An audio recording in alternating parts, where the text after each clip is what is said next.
Завершилась 27-я по счету международная олимпиада школьников Туймада.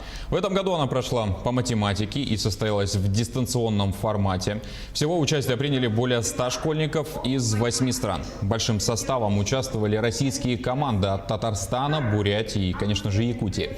К слову, наш регион представили обучающиеся, прошедшие отборочный тур в учебно-тренировочных сборах Малой академии наук Якутии. Помимо решения сложнейших и занимательных задач, ребят ждала и культурно-развлекательная программа. По итогам соревнований абсолютными чемпионами стали ребята из Индонезии и Татарстана. Очень хорошо себя проявили ребята из команд Казахстана, Индонезии, Татарстана. И, соответственно, имеются ребята из Индонезии абсолютный победитель, из Татарстана тоже абсолютный победитель. Поэтому наши ребята тоже очень хорошо посоревновались. И, соответственно, результаты очень интересные.